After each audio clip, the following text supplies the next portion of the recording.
Yes students, welcome to our YouTube channel biology by Deepak Nain. हमारा human brain का diagram केवल diagram भी आपसे क्वेश्चन में पूछा जा सकता है 2 या 3 नंबर में। स्पेशली आपको याद रखने हैं जो ऊपर ये कॉन्वोलेटेड मतलब लिपटी हुई सी ट्यूब्यूल्स होती हैं और इससे एक बहुत बड़ी स्ट्रक्चर बनती है जिसको हम क्या बोलते हैं, सेरिब्रम।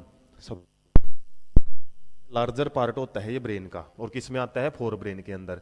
इसके अलावा फोर ब्रेन में हालांकि हाइपोथैलेमस रीजन है, थैलेमस है, ये भी आ जाता है, थैलेमस, हाइपोथैलेमस, ये कुछ पार्ट्स हैं वो आ जाते हैं फोर ब्रेन में। उसके बाद यदि हम बात करें, ये जो सेरिब्रम है इसी के आपको सेरिब्रल हेमिस्फीयर के नाम से भी लिखे मिल जाते हैं। सेरिब्रल हेमिस्फीयर, हेमिस्फीयर मतलब अर्धगोले। बिल्कुल अर्धगोले नहीं है ये, मतलब एक प्रकार का कुछ इस टाइप की शेप है वो बनाते हैं। जैसे यदि हम बात करें, यहाँ पे आपको शेप का आइडिया दें इसका, यहाँ से जो शुरू हो रही है ना स्ट्रक्चर इस तरीके से और यहाँ से ऐसी, तो यही एक प्रकार के इसको हेमिस्फीयर बोलते हैं हम। सेरिब्रल हेमिस्फीयर दो हिस्सों में होता है ब्रेन और दोनों को जोड़ रखता है एक ये पार्ट। यदि हम बात करें यहाँ पे एक ये भाग है जो इसको जोड़ के रखता है और उसके बाद इस भाग से नीचे रहता है हमारा मिड ब्रेन।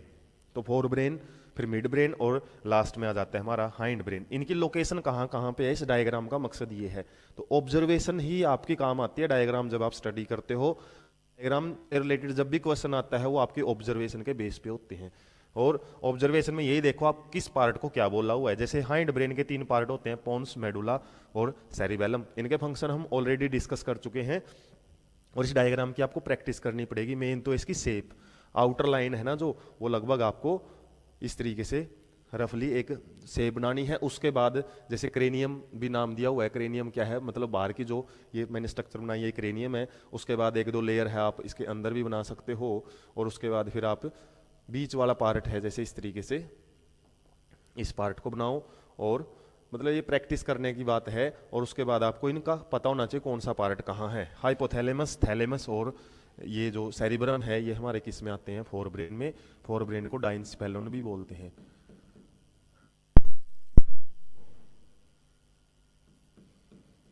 डाइनसीफेलोन, तो ये आपको कई बार लिखा मिलता है। उसके बाद पिट्यूटरी ग्लैंड जो कि हमने एंडोक्राइन ग्लैंड में पढ़ी थी, कहाँ प्रेजेंट होती है ये देख सकते हैं, हाइपोथैलेमस के नीचे। और हाइपोथैलेमस ही कंट्रोल करता है पिट्यूटरी सिक्रीशंस को, रिलीजिंग हार्मोन्स। ये नाम याद रखना आगे काम आएगा। रिलीजिंग हार्मोन सिक्रीट करती है हाइपोथैलेमस ग्लैंड जो कि पिट्यूटरी के ऊपर फंक्शन करते हैं और पिट्यूटरी से फिर आगे हार्मोन सिक्रीट करवाती है। और इसके जो हार्मोन एंडोक्राइन ग्लैंड्स जो होती हैं हमारी बॉडी में उनके हार्मोन्स को कंट्रोल करती है। इसलिए पिट्यूटरी ग्लैंड को तो क्या बोलते हैं हम, मास्टर ग्लैंड। और हाइपोथैलेमस को बोला जाता है super master gland. Hind brain क्या है, ये बिल्कुल मतलब यहाँ पीछे की साइड में प्रेजेंट होता है और एक लीफ लाइक जो स्ट्रक्चर होती है इसका नाम जरूर याद रखना, इसका सेरिबेलम होता है। वो सेरिब्रम है, ये सेरिबेलम है। और सेरिबेलम क्या काम करता है, इनवॉलेंट्री एक्टिविटी पढ़ा था हमने, इनवॉलेंट्री एक्टिविटी को कंट्रोल करता है। इसके बाद शुरू हो जाती है फिर यहीं से हाइंड ब्रेन से ही एक पार्ट शुरू हो जाता है, स्पाइनल कॉर्ड। तो पोन्स, मेडुला और मेडुला ओब्लोंगाटा भी बोलते हैं इसको। तो इस तरीके से ये पार्ट्स डायग्राम थोड़ा सा टिपिकल जरूर लग सकता है, मेनली मैंने बता दिया। शेप पे आपको ध्यान रखना है। उसके बाद बीच बीच में जो भी स्ट्रक्चर्स हैं जैसे इस तरीके से यहाँ से निकली हुई कुछ स्ट्रक्चर्स हैं ऐसी बना के आप ऐसे, तो थोड़ा सा प्रैक्टिस करोगे तब ये डायग्राम आपको समझ में आ जाएगा। और उसके बाद इस डायग्राम से रिलेटेड भी क्वेश्चन आपसे पूछे जा सकते हैं, कौन सा पार्ट कहाँ पे प्रेजेंट है। क्रेनियम को ब्रेन बॉक्स भी बोल सकते हैं, पढ़ा था। और एक प्रकार का प्रोटेक्शन करता है खोपड़ी।